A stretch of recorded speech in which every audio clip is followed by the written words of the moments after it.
Have you ever had one of those never-ending battles? A project car that's just always a project. One that seems to get so close to being perfect that you can never quite reach it. That's my 997 Turbo. Every single time I fix something on this car, something else goes wrong. It's never a catastrophic failure, it doesn't leave me sit, and generally I trust it. There are just so many little things that keep going wrong with it. It truly is a never-ending battle. I put hours and hours and hours into this thing, getting it to the point that it is today. But the car has been frustrating me lately that I just haven't been driving it, and I've been choosing to drive the G80. And believe it or not, I have way less hours and time in the G80, yet it has way less problems. In fact, the G80 has 0 problems. It functions 100% like a new car, but this darn 911 Turbo has simply just been a thorn in my side. And you can tell by looking at it because it's unkempt and unclean and it looks downright abandoned, if we're being honest. I actually do feel bad for it. That's going to end in this video. Hopefully. So here's the plan. I have a whole bunch of things I need to fix with the car, per usual. The air conditioning doesn't work and worked for a total of a day. The suspension is still clunking even after I replaced everything. I put the wrong fluid in the transmission and it needs an oil change and flush. It still needs aligned. The wheels, well, we'll get into that. The paint is in rough shape thanks to me, and I'll probably end up forgetting and or breaking something. Oh! Wheels and tires are definitely the make it or break it point of any build. Nothing impacts how a car looks more than a good set of wheels, tires with good stance.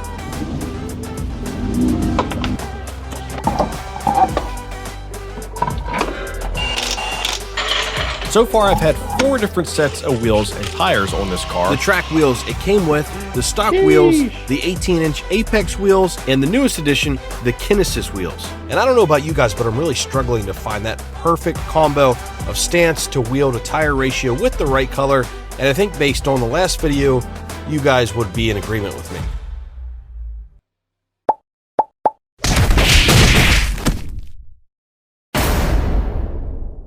Well, guys, I messed up, and all of you were right.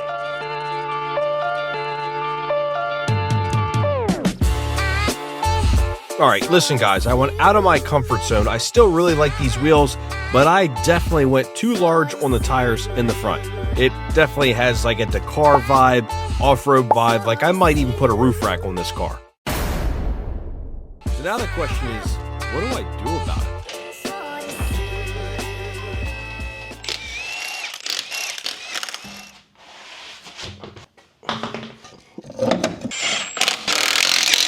That doesn't mean I'm completely wrong, and I totally foobarred this, but just give me a minute, I'll explain.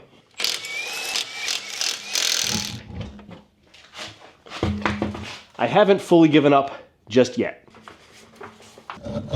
Wow, these things are filthy and covered in insects. So for now, I'm putting the stockies on until I figure out what to do with these other wheels. Oh boy, this thing is 4x4 status.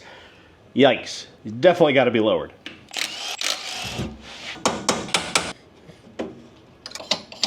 One, two, three, 4 rotations.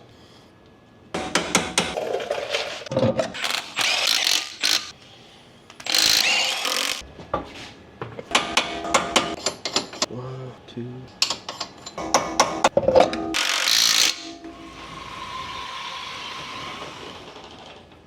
That's certainly a lot better. Even with spacers, the fitment on these wheels is not good, but you guys do seem to love the OEM 997 Turbo wheels. I'm not sold on these wheels and tires at all. These are not long-term, but I kind of want to get a good feel for how they look, and I really can't in the car's current form. Oh, and I got a whole bunch of sweet packages for the E30 M3 there, and a whole bunch of AMSOIL stuff. I'm super excited, but obviously that's in the way. And yeah, those are real grunts. I messed up my lower back. You can see by the way I walk and by the way my face looks here. I was in some pain. I'm actually still in pain right now.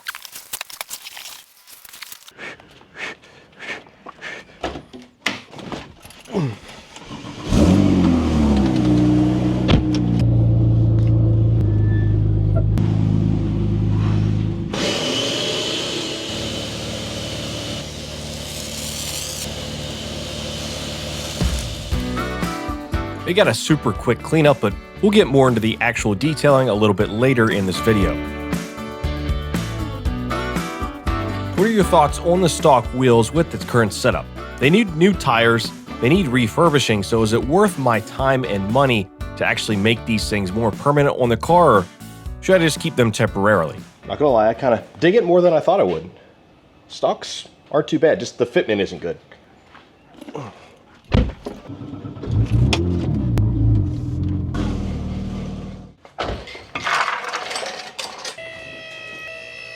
I actually have to get some measurements in here for a secret project.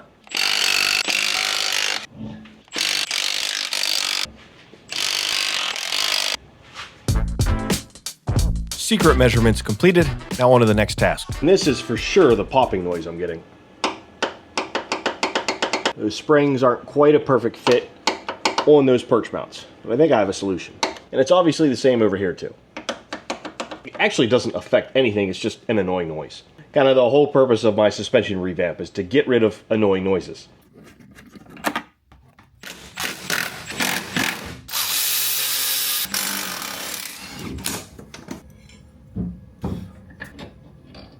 I have this really nice single-sided, basically like thick rubber, and I wrap that around here, and I think it's going to take up like the exact amount of space that that spring is rattling around.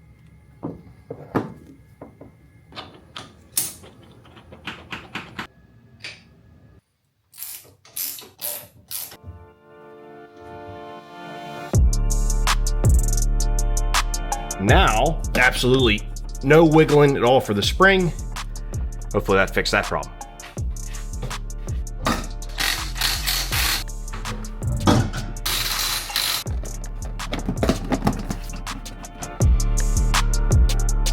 Everything was going smoothly with the driver's side until we got to the passenger side. It's just always something. The stud that attaches to this, it broke free of its welds, so that's fun. Getting another bolt isn't a problem. Problem is it needs to be welded on the bottom, otherwise I won't be able to tighten it down. After I ground all this down, and I didn't even film all that, got this off the whole way and all the remnants, now I've got to weld that on there, which isn't a big deal. It's just a matter of getting the welder out, making sure the gas is hooked up correctly, and just, it's always something.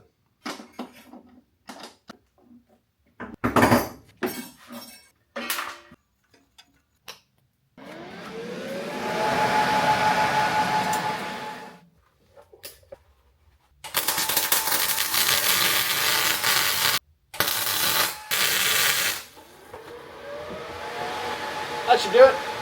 Easy peasy, just a pain of getting everything prepped and ready and moving 12 things to be able to get this welder in position. But I am very thankful to have that welder. Big thanks to ESOG yet again for coming through clutch. Wait 20 minutes for that thing to cool down.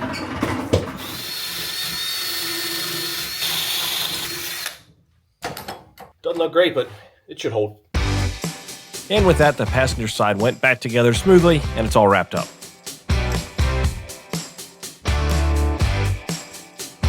Really sweet that AMSOIL has come on board with the channel. We got a whole bunch of products to get this car up to snuff and for future builds, current builds, all that stuff. And I've never used this before. This thing needs an oil change. It needs proper fluid in the transmission. So I'm going to do this engine flush that legit street cars uses all the time. And then I'm going to use this gasoline performance improver as well.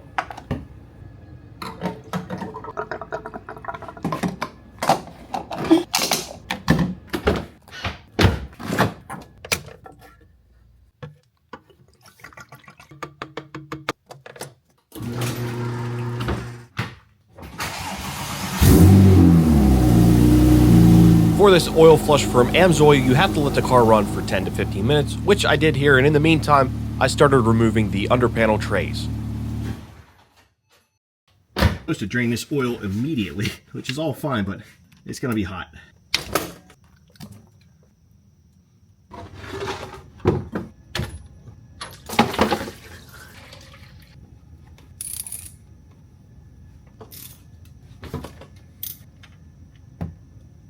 That stuff looks brand new. Now, how much of this is Matt going to spill? Well, comment your guesses down below. Ah!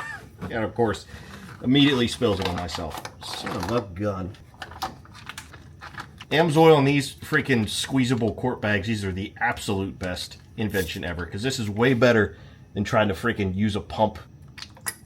Oh, there it comes. Yep, that was perfect. Cool. Tranny done.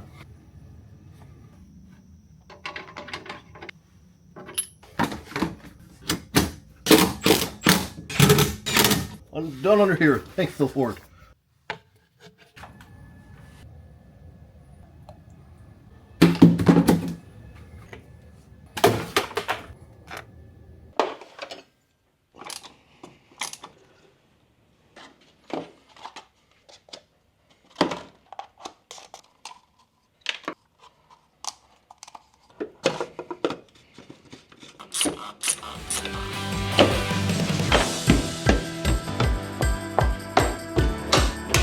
I let the paint on this car go for far too long. It's in rough shape, and it definitely needs a correction. And I'll be using this correction compound kit from Meguiar's. Thankfully, this car is pretty small because this is a lot of work, and I need to do the same thing to my truck and the G80. The first step is clay barring to get all the contaminants out of the clear coat. Can you guys hear that? Hear how rough that sounds? That's how all the paint is. There's just a bunch of debris and gunk and buildup that's basically happened over the last year, because I haven't taken care of this paint like I should. So I'll be doing this for the next few hours. For you guys, this is going to be a very brief correction because, well, I don't want to bore you to death. I think it's time to get rid of this sticker, though it is true.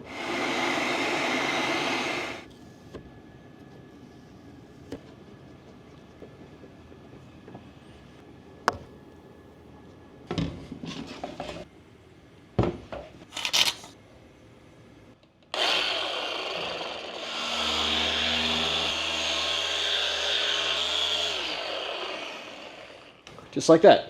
Only for a couple more hours. Sheesh. This is a great kit to use, especially for beginners. You don't have to worry about damaging your paint or even creating swirls. Now I'll have this kit linked below.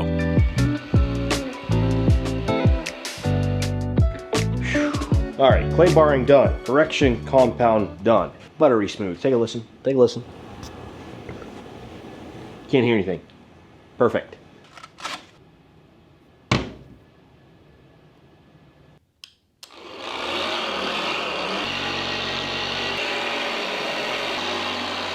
Exact same thing, just wipe it on off. This is only a two-step process. It's the initial compound, and then it's the finishing wax. It's a really smooth and easy process that makes your paint really smooth. Sometimes you win, sometimes you don't.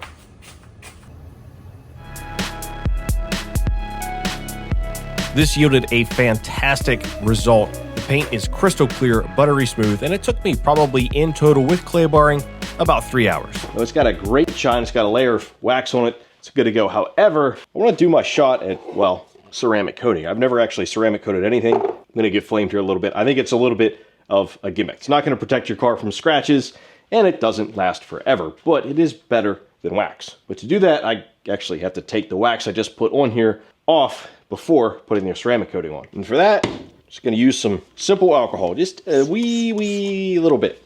Spread it around. Oh yeah, that worked perfectly.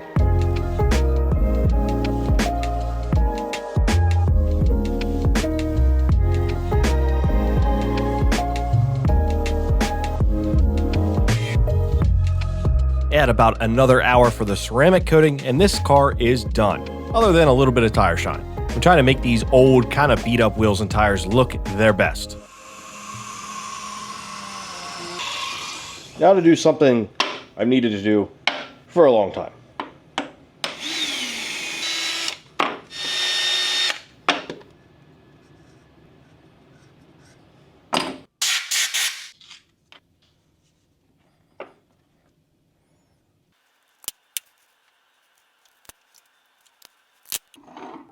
Being that this is a turbo and it's 18 years old, I need to check for boost leaks, and I'm doing that with some parts I got off of Amazon. This is something I should have done a long time ago. I don't think I have any boost leaks. I don't have any signs of it, but it's something good to do because you just never know. It's something I've never tested, and obviously I had this car completely apart. Plus I did the upgraded AWE intercoolers with their silicone piping and never tested it after that. So this is definitely something that, well, every 911 Turbo owner should do. Definitely including me.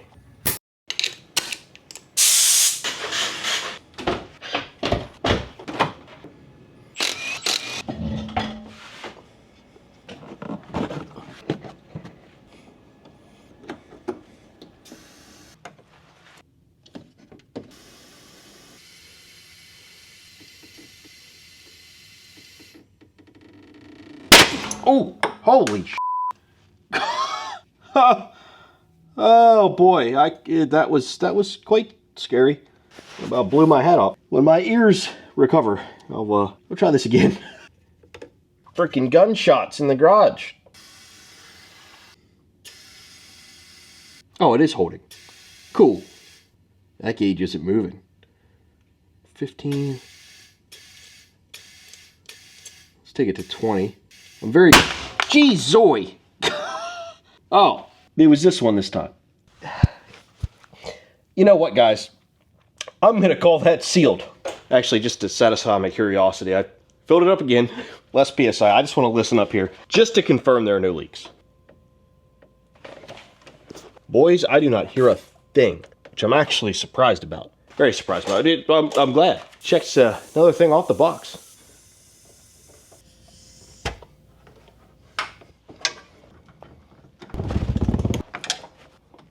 While we're under here, I did notice what appears to be a exhaust leak around this V-band. So, let me take a look at that. I don't see any leaks anywhere else.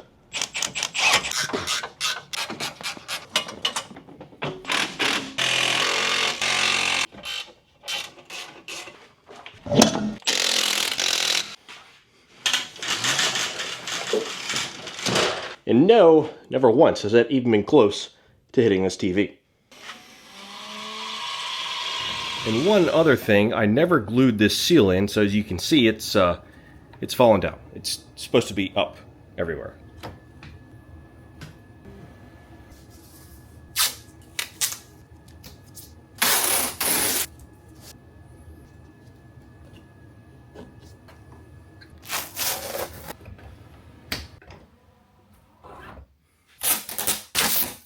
While I was doing all this work with the roof, I had a thought.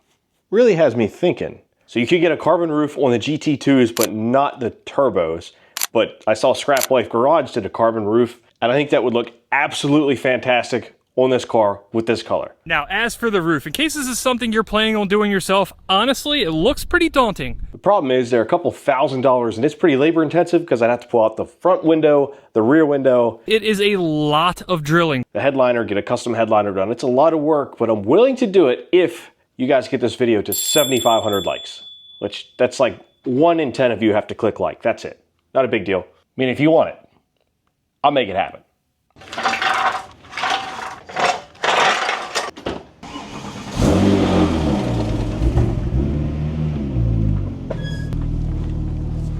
I almost forgot.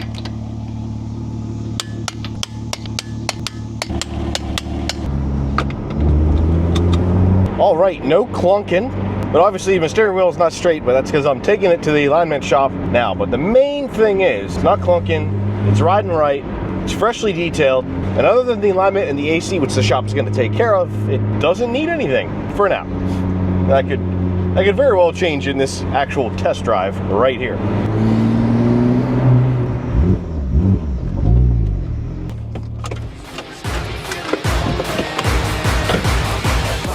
Show me.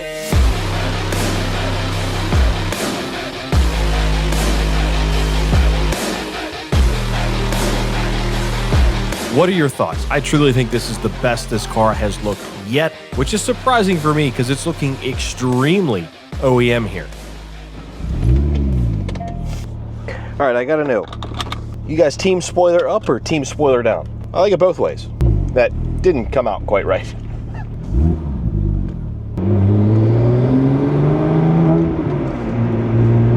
Don't forget about the 7,500 like challenge. I'm dropping this off at the alignment shop right now. So just pretend that the AC is fixed and it got aligned. You guys don't really need to see the results of that, but I'll update you in the next video just to confirm. But for now, that's all.